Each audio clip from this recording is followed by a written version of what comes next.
Everybody, thank you very much. Let me begin by sending America's deepest sympathies to the people of Lebanon, where reports indicate that many people were killed. Hundreds more were very badly wounded in a large explosion in Beirut. Our prayers go out to all the victims and their families. The United States stands ready to assist Lebanon. We have a very good relationship with the people of Lebanon, and we will be there to help. It looks like a terrible attack. I also want to provide the latest on Tropical Storm Isaias. Approximately 600,000 are without power along the East Coast, and utility companies are working around the clock to restore service as quickly as possible. I spoke to Governor Cooper. I spoke to Governor DeSantis, and I spoke to all of the people at FEMA, and they're working very hard. Coastal areas in the storm's path can expect to see the storm surge and rip currents, while inland areas could see flooding and very, very high winds. FEMA is responding to states that have requested the assistance. We have a list of those states. We can give them to you in a little while, and my administration is monitoring the situation very closely. We have the military on guard, but we have FEMA is there in all cases. Corps of Engineers is ready if needed. The Army Corps of Engineers, very talented people. I urge everyone in the storm's path to remain alert and to follow the guidance of your state and local authorities. I now want to update you on the path forward having to do with the China virus. Before I do that, I want to give you some numbers, which are rather spectacular, that just came out. The manufacturing index of the Institute for Supply Management, that's ISM, most of you know it by ISM, increased for the third month in a row, rising nearly 2 points in July to 54.2. That was fantastic. The highest reading since March of 2019. This is remarkable considering the survey was conducted throughout July and showed significant improvement despite the Southwest, in particular, virus hotspots. The ISM measures, and it's a very strong measure, of new orders rose 5 points in July to 61.5, and its highest reading that would be since September of 2018. That's a big number. Since the April low, new orders are up over 34 points, which is the largest increase in the history of the ISM, dating back all the way to 1948. So 34 points, that's the largest since 1948. Similarly, the ISM's measure of production is up 35 points from its April low to a reading of 62.1, which is the largest three-month gain in over 70 years. That's some number. These were somewhat surprising, but I've been saying we're doing well, and those numbers are really spectacular. Automobile sales, likewise, are a key factor in the resurgence of manufacturing. Since the March low of 8.8 million units, with sales and all of the numbers that are going up stunningly, it's 65% increase since then to 14.5 million units, which is a massive number. The great strength and great news is really for states like, in particular, Michigan and Ohio, South Carolina, Pennsylvania, very good, Florida, a little bit. These are great numbers, record-setting numbers. The strength in new car sales is also evident in the used car market, where soaring demand, literally soaring demand, is putting upward pressure on the used car prices. This is a leading indicator of the motor vehicle industry. The need to restock depleted shelves will further galvanize the factory sector, and we think very substantially based on the numbers. We're very, very happy with these numbers, and I think most people are anywhere from surprised to shocked by these numbers in a very positive way. Economy-wide inventories crashed at a near $320 billion annualized rate last quarter. A crash in that case means a good thing, not a bad thing. That's the largest drop ever on record, ever. Home builder sentiment likewise is soaring, as our home sales sentiment is now higher than last year, and new homes recently made a 13-year high. So we have a 13-year high in new home construction. New business applications are very strong. That just came out. The widely followed Atlanta Fed GDP, and it's something that they have just come out with now, forecasts the new data point and incorporates it into quarterly estimates. It looks like it's showing a 20% annualized growth in the current quarter. So 20% in the current quarter, we'll take that all day long. Let's see if that's right. That's a projection. So we'll see if that's right. The Atlanta Fed, very respected. The virus, back to that, we are continuing to monitor and monitor particular hotspots across the south, southwest, and the west. And we're seeing indications that our strong mitigation efforts are working very well, actually, especially to protect those who are most at risk, which has really been our primary focus for ever since we've gotten to understand this horrible, horrible plague that's been unleashed on our country by China. As of yesterday, cases are declining in 70% of the jurisdictions compared to 36% last Monday. That's a big, big number. 11 out of 13 states with the positive rate above 10% have seen a decline in daily cases since mid-July. In other states, the data suggests that the need for continuing vigilance always is strong, even though the numbers are getting very good. States that have a test positivity rate between 5 and 10%, and in the states with the lowest positivity rates, we also see slight increases in daily cases, and a couple of them. We must ensure that these states do not become new flare-ups, so we're watching them very, very closely. Fortunately, thanks to substantial improvements in treatment and the knowledge we have gained about the disease itself, the recent rise in cases has not been accompanied by a significant increase in deaths. Fatalities nationwide are at roughly half the level of the April peak. So the number of deaths or fatalities are at half the level. One is too much, one death, because this should have never happened to us. It should have been stopped very easily by China in Wuhan. Thanks to our major advances in treatment, we've seen vast improvements in recovery rates across all age groups. Compared to April, mortality rates are 85% lower among individuals aged 18 to 69 and 70% lower among individuals over 70 years old. We've also made significant strides in sheltering those at highest risk, especially the elderly.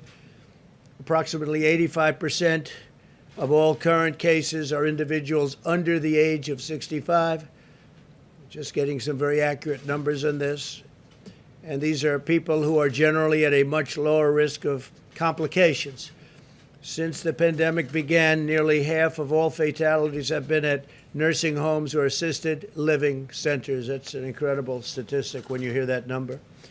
This data underscores that the best path forward is an aggressive strategy focused on protecting Americans at highest risk. As we race toward the development of a vaccine, we must continue to take extraordinary precautions to shield the elderly, and we're doing that. We're doing that at a level that we've never even dreamt possible, both with testing and with common sense.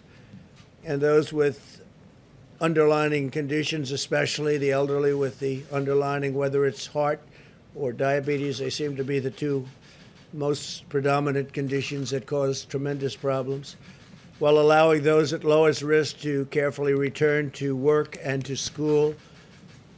Where embers flare up, we must engage immediately, and that's what we're doing. This is the science-based approach, and that's good with us, working very hard on that.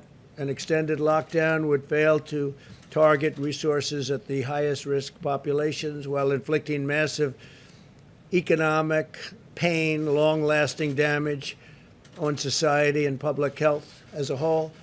So there won't be lockdowns, but we watch specific areas. We're very careful, and we're putting out embers, we're putting out flames.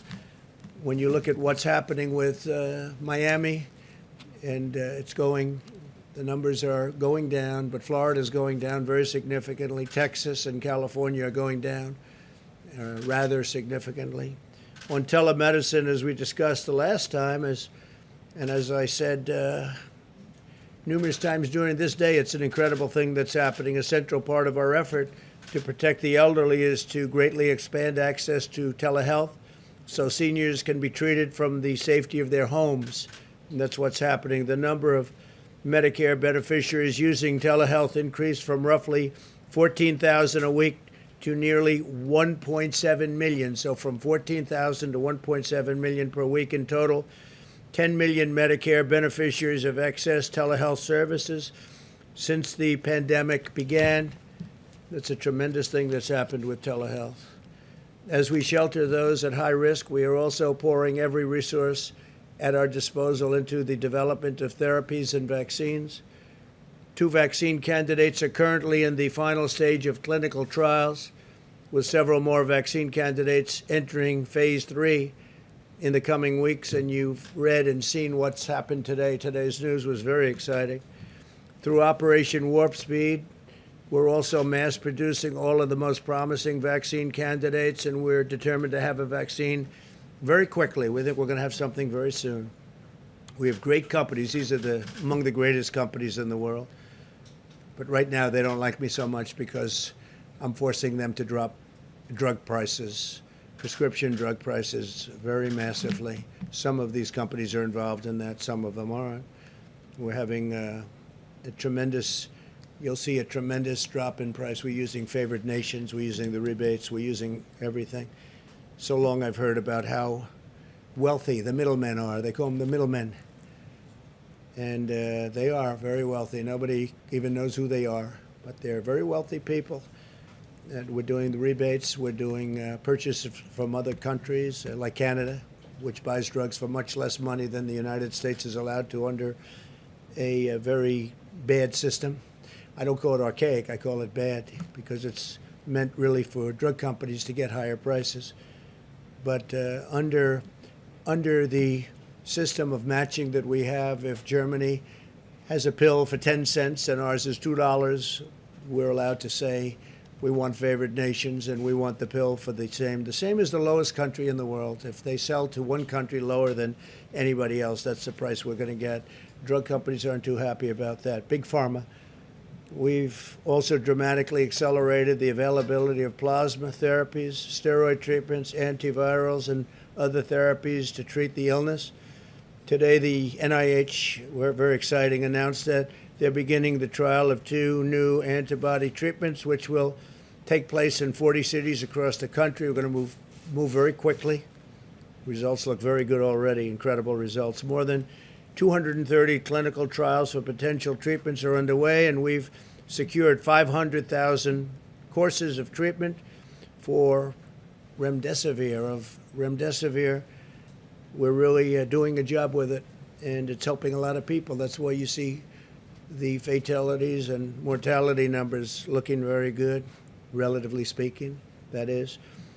But that's for American hospitals through the month of September. So we have remdesivir at a very high level for hospitals through the month of September. That's big news. The United States also is far and away the most robust testing capacity in the world. Testing has been incredible, what we've been able to do. Nobody's even close. Since March 12th, we've increased daily testing by 32,000%. How's that? 32,000%. Somebody would say that must be a typo. It's not a typo. 32,000%. We now have conducted over 61 million tests nationwide, averaging over 820,000 tests per day and nearly 5 million tests per week. And now that we're understanding the virus, we're understanding very much what we're doing with respect to who it affects, who it's destroying and who gets away with it, like young people, very young people. We'll be having some interesting statements having to do with testing and focus testing. I call it focus testing. By comparison, Mexico, so we're doing numbers that are incredible, but by comparison, Mexico, as you know, the president was here, he's a great guy, but their numbers are much different. They do about 1 million tests. France has done 2.9 million tests. Canada's around the 4 million mark. Australia's around the 4 million mark. The United States is testing more people in a single week than, in many cases, large segments or large, well-known countries all put together. It's been an amazing achievement, the testing and the quality of the testing also. And now we're doing testing where you can have results in 5 minutes, and 7 minutes, and 15 minutes, as opposed to waiting to come back from labs, for it to come back from labs. Over the last several weeks, HHS has opened surging testing sites in Baton Rouge, New Orleans, Phoenix, Miami, Jacksonville, Florida, McAllen, Texas, Bakersfield, California. And this week we're opening new surge sites in Houston, Texas, Atlanta. To date, more than 130,000 tests have been conducted at these sites. Last week, the FDA also authorized the first 2 tests that display an estimated quantity of antibodies present in the individual's blood, which is a big deal, allowing us to learn more about the immune response. FEMA and HHS has worked with the private sector to deliver we have new numbers, more than 200 million N95 masks, 855 million surgical masks, 36 million goggles and face shields, 364 million gowns and coveralls, and 21 billion gloves. Billion. Can you believe that? Billion gloves. And we distribute that to the governors, different states, and when we get on the phone with them, they're very happy, that I can tell you. No complaints from any of them. They're very, very happy. What they say to you separately maybe will change for political reasons, but they are very happy with the job we've done. In our national stockpile, we've tripled the number of N95 masks on hand to more than 40 million, tripled the number of gowns to 15 million, and quadrupled the number of ventilators to nearly 70,000.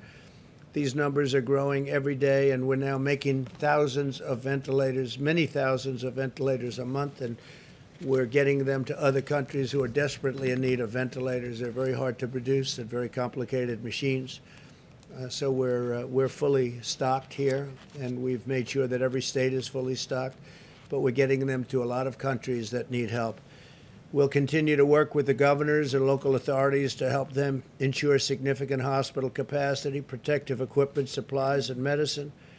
I'm more confident than ever that we will get a vaccine very soon, and we will defeat the virus. And I want to thank you all for being here. We'll take a few questions. Yeah, please. Yeah.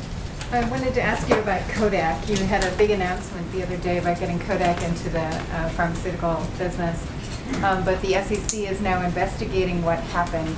Can you say a word or two whether you think that there might have been some kind of a problem in terms of how those arrangements were made? Is there any grounds for concern from your perspective? No, I don't know. I wasn't involved in the deal. The concept of the deal is good, but I'll let you know. We'll do a little study on that. We'll find out.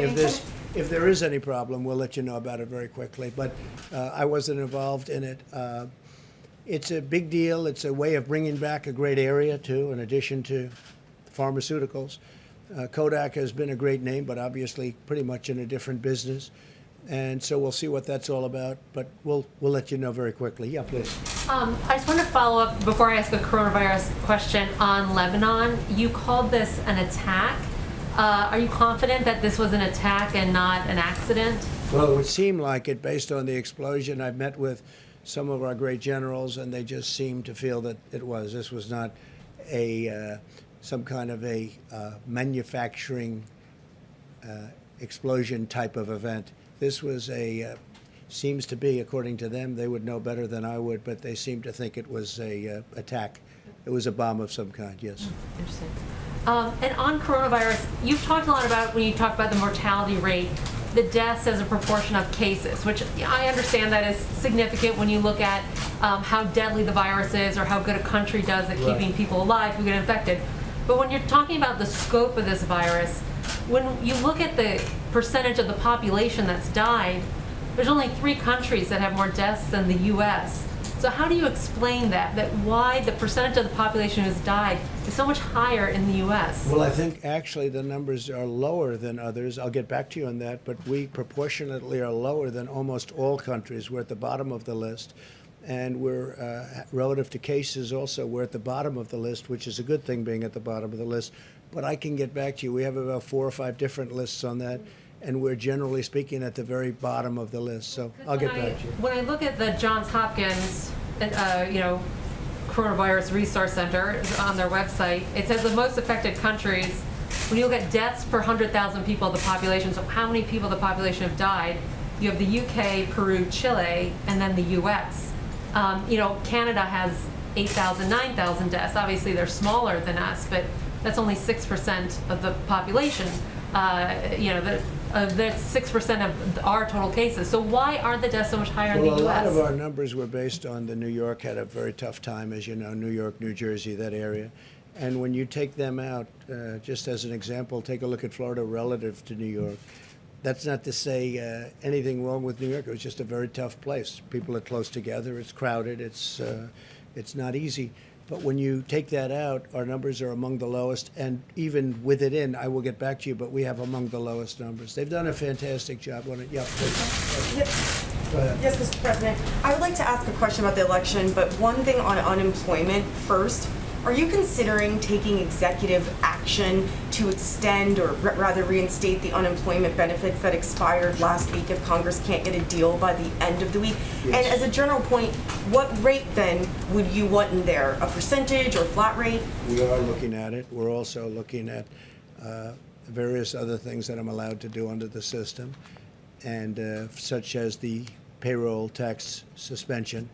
And so we're allowed to do things. We're talking with the Democrats. They seem to be much more interested in solving the problems of some of the Democrat-run states and cities that have suffered greatly through bad management. I mean, really bad management. So that seems to be where they're looking for $1 trillion to help out with cities that are run by Democrats, in some case radical left Democrats, that have not done a good job. I appreciate today the Wall Street Journal said very good things, that we did a great job in Portland by having our people go in, Homeland Security, Chad Wolf and the folks. We went into Portland, and we've done a great job, and they had that in an editorial that we really won that situation. But we want the whole, we did save the courthouse. The courthouse was going to be burned down or knocked down. It was in tremendous danger. We went in, we took care of it, and we appreciated what the Wall Street Journal said.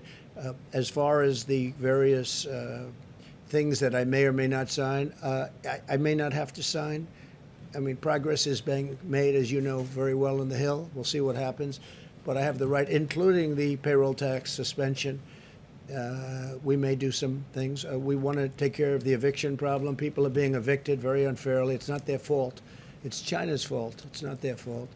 And people are being evicted, and we can do that with an executive order. So if we don't get, and we want to do it relatively quickly. I mean, even from the standpoint of COVID, people get evicted and then they go into shelters, and there are thousands of people in the shelters, and this is not a time, you never want to be in a shelter, but this is not a time to be in a shelter with the COVID.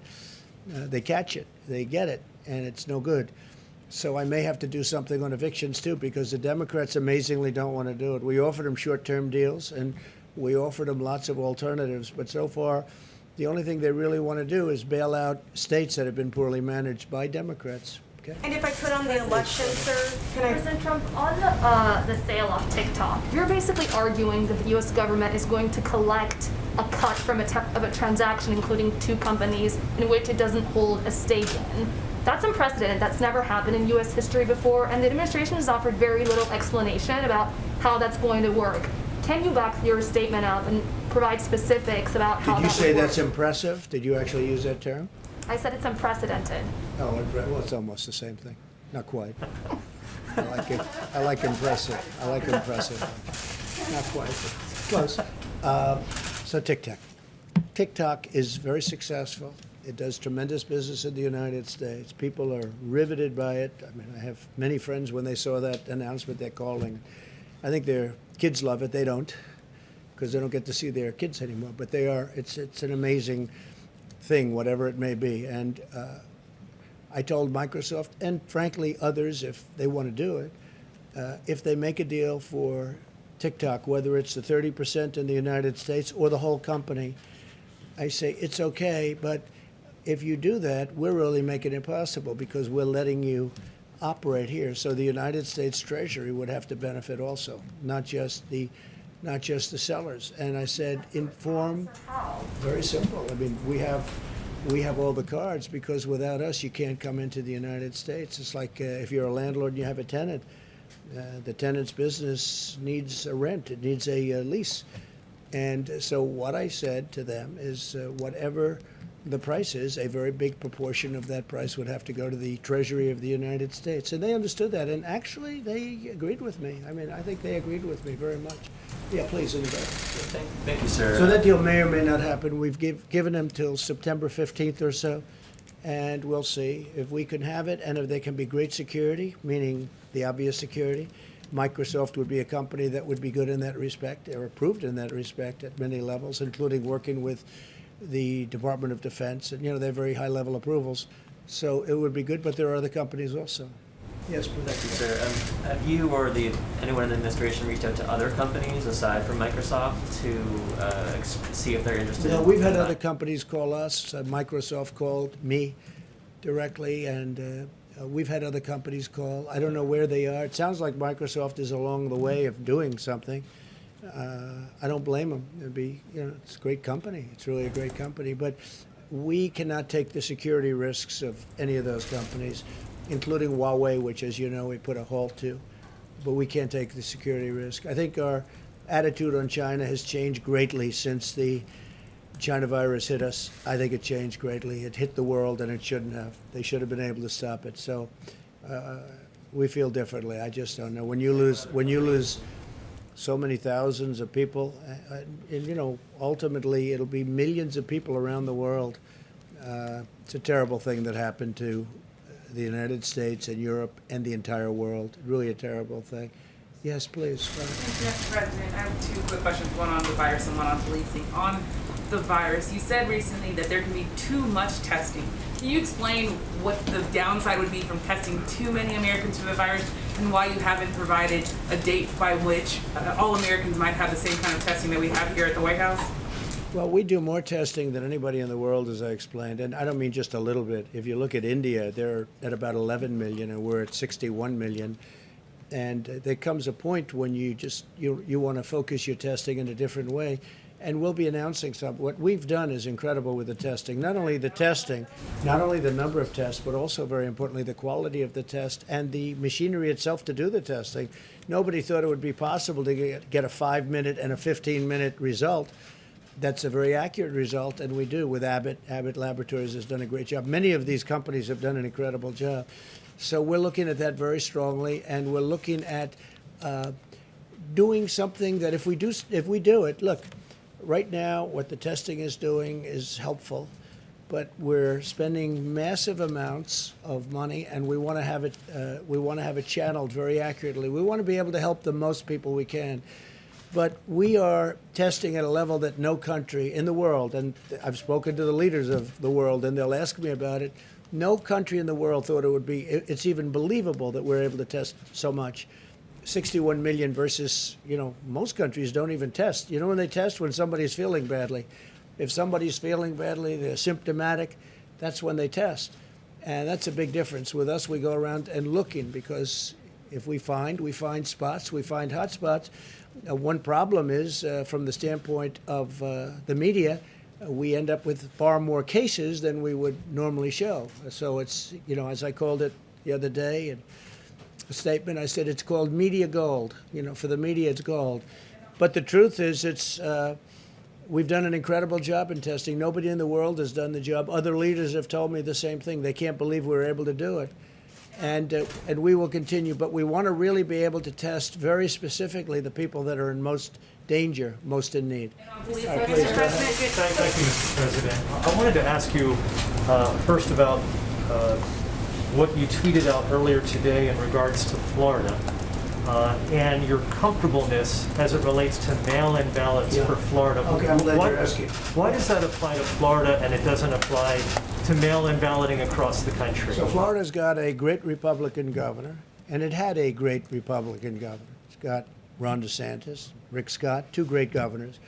And over a long period of time, they've been able to get the absentee ballots done extremely professionally. Florida is different from other states. I mean, in Nevada, where you have a governor, he said, let's just send out millions of ballots, and the post office cannot be prepared. I haven't spoken to the post office about it, but I don't know how they could possibly be prepared.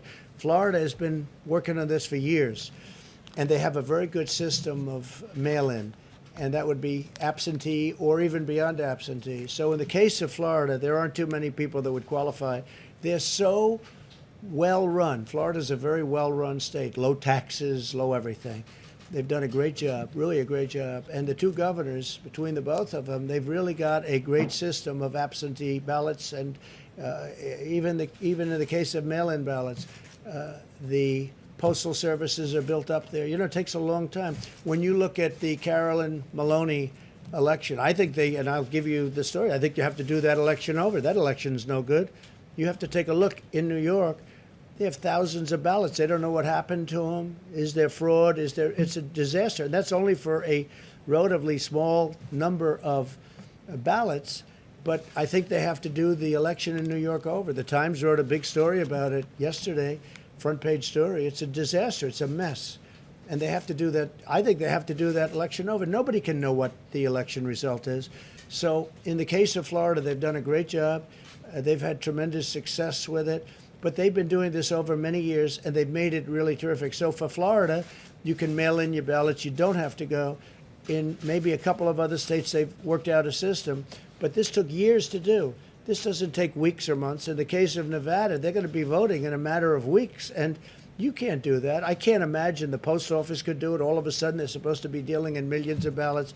But Florida's done a great job, and we have total confidence that if you mail in your ballot in Florida, it's going to matter. Thank you all very much. Thank you. Thank you very much.